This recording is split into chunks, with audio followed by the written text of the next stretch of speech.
So what's up, kamusta? Ayos ba tayo dyan? So nandito tayo ngayon sa may LGM Motorcycle dito sa may Pulilan branch.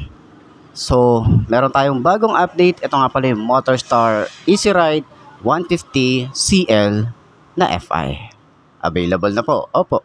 So umpisa na natin yung walk around para dito. At sulit nga ba yung ganitong motorcycle ngayong 2024? Ito yung version 2 fuel injection ni Motorstar Easy Ride 150 CL. So, umpisa na natin. Ayos na ayos siya. Got big dreams, I'ma do big things. Yeah, you see me on the big screen looking so clean. I don't move slow, I move fast, right past anybody taking life for granted. Yeah, that's too bad. I'd be grateful for everything that I have. You only got this life, you don't get it back. Make the most of it, become the best that I can. Everybody. So ayun nga, para sa kanyang presyo, papakita ko na lang din sa inyo sa screen para at least pakita nyo or malaman nyo agad kung magkano nga ba yung kanyang cash, down payment, and then yung installment, doon sa mga kukuha ng installment. Pero yun na nga, grabe boy, kita na rin natin for the first time dito sa may LGM lang pala natin makikita itong Easy Ride 150 CL na FI. So umpisa na natin yung walk around. Ayos siya. So dito naman sa handlebar or sa front view, makikita natin dito yung mga pa-curve na design, yung mga palubog yan, no? May mga palubog na design, and then meron siyang mga lining, meron siyang Motorstar, meron siyang FI Euro 4 na sticker. Ayan. So para malaman natin kung FI nga ba yung motorcycle natin. Kasi meron tong version 1 na carb type. So pwede nyo pa rin mabili yun sa Motorstar. So available pa rin yun. And then, meron tayo ditong brake lock. Ayan. So, safety features. Napakaganda rin yan para sa mga alangan ng lugar. And then, dito sa front, kita natin, napaka-minimalist lang noong kanyang decals. Hindi siya masyadong madaming decals. Meron tayong red lining sa side. Red lining din dito na may Easy Ride 150 CL. Ito yung MS. Ayan, MS or Motorstar. Ayan, dito sa gilid. So, sa kanyang headlight, mapapansin natin, halos same pa rin naman ng dati. Ito LED, and then yung park light. Meron tayong signal light dito na LED rin. Dito sa kanyang front, para siyang carbon fiber finish.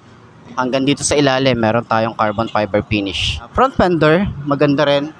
Flexible, and then meron siyang parang mga glitter effects. Pag nasisikatan siya ng araw, ayan. May extension din tayo yan. Maiksi lang, and then naka-telescopic fork tayo rito, naka-single disc brake, naka-single pot caliper, and then naka-mugs. So, di ko sure kung tubeless na to. Pero, ayan, tubeless na rin ang isang to. And yung size niya ay 80 by 90 by 14. So, yan. So, sana dito mag-ano rin sila, maglagay sila ng combi brake. Diba? Meron tayong gulay board. Malaki din, malawak din. And then, yung design niya, hindi siya masyadong madulas. Okay? So, wala tayong side stand kill switch para sa isang to. And, yung itsura ng ating handlebar is naka-upright position pa rin tayo dito. Naka-fully digital. And then, meron tayong select and set. Sa mga switches, mukha siyang premium. Maganda yung color na ginamit nila rito. Yung paint job, maganda rin. And, dito sa side, so kanyang rear brake, medyo manipis lang or medyo maliit yung side na to. Meron tayong flasher, high and low, busina, signal light. Ayan. Sa grip niya, makapit din, tsaka mataba. Dito naman sa other side, meron tayong malapad yung ating lever. Okay, meron tayong kill switch, park light, headlight, and then off, and electric starter. So, pwede rin kayong maglagay ng accessories dito sa bar end niya. Dahil metal naman yan. Okay, yung throttle, responsive. Maganda yung kanyang grip na ginamit, makapit siya. And meron tayong USB charging port dito. Yan, para sa mahabang biyahe, no worries tayo sa mga gadget natin na in case na malobat tayo. So meron tayong side pocket. Ayan, dito malalim. Pwede kayong maglagay dyan ng mga kahit na ano or bottled water, pwede.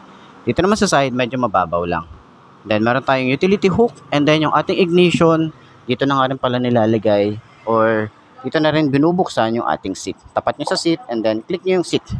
Open na yan. So, meron din tayo rito shutter lock para dito sa kanyang safety features din motorcycle na to. Ayan. Sa upuan, maganda yung kanyang leather na ginamit. Mukha siyang premium. Pakita natin. Ayan yung itsura niya. Okay, ayoko lang itanggalin yung plastic kasi syempre nakakahiya. Ayan. So, ayan, yung itsura niya. Tapos yung kapal, sobrang lambot din. Sobrang kapal din ng foam. Dito rin sa ating OBR, makapal din yung foam. Then, maganda rin yung ating under seat.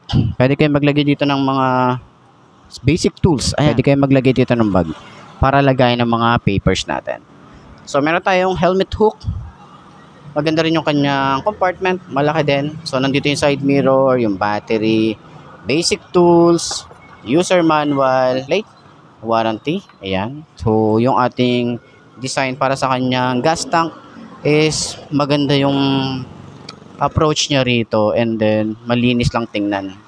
So, meron tayo ritong saluhan ng gas in case na matapon. Meron siyang rubber. Okay?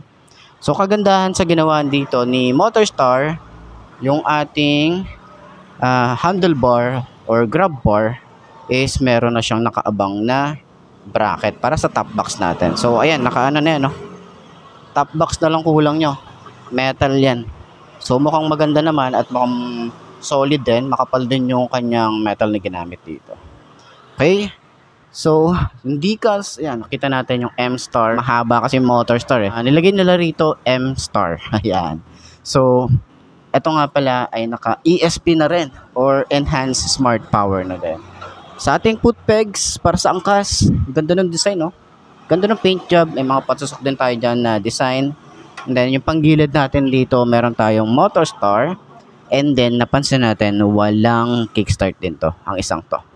Naka-monoshock din tayo rito. Ayan, meron din tayong tire hugger. Napaka-flexible din yan. Meron tayong tubeless din dito sa tires niya sa likod. At yung size ay 90 by 90 by 14. Tubeless na rin yan. Ganda rin ng tires, oh. Sa taillight, meron tayong maangas din or futuristic din. Napaka-angas din ng datingan. LED rin yan. Signal light. Naka-fix. Kaya ingat tayo rito sa mga pwedeng makasagi, no? Meron din tayong plate light, reflector, and then lagay ng plate. So, tambucho, ano din siya, maganda rin. And then meron din tayong cover, flexible din. Naka-swing arm din tayo rito. Naka-drum brake nga pala ang isang to. And naka-air cooled ang isang to. Mukha siyang liquid cooled, tingnan na, no? Diba? Kasi kung titingnan mo sa malaya, parang naka-liquid cooled. So meron din pala rito ang goma para sa talsik ng putek. Ayan, dahil nga medyo nag-uulan. Maganda yan, okay? So, yan ang itsura niya. So, sakyan naman natin kung abot ba ng 5.2 na kagaya ko ang Motorstar Easy Ride 150 CL. Ay, siya. Let's go. I got big dreams, I'ma do big things. Yeah, you see me on the big screen looking so clean. I don't move slow, I move fast, right past anybody taking life for granted, yeah, that's too bad. I'd be grateful for everything that I have. You only got this life, you don't get it back. Make the most of it, become the best that I can. Everybody look at me, I got a plan. You gotta work hard, play hard, do it from the start.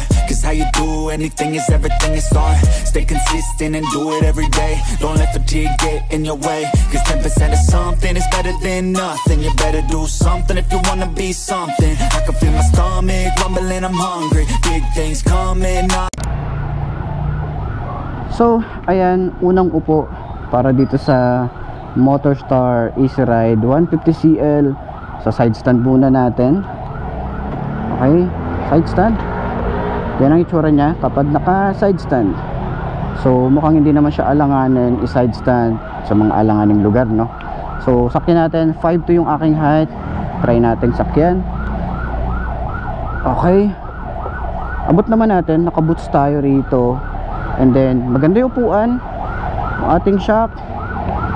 Ayan, maganda yung shock. Sa likod, maganda rin siya. Medyo matigas lang ng konti. Ayan. So, ayan nga. Turning radius. Malawak din.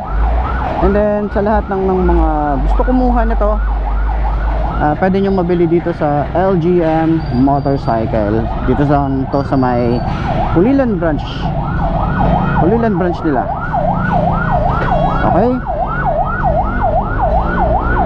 So, yun nga, puntahan nyo na lang dito sa may LGM Motorcycle Pulilan para sa mga mag-i-inquire na tong Motorstar Easy Ride 150cc.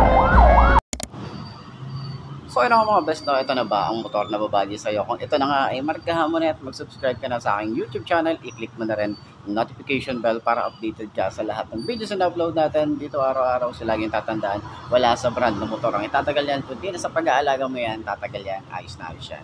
So kita na lang ulit tayo bukas. I'm Mark D. Ciao. Maraming salamat sa inyo. Babush.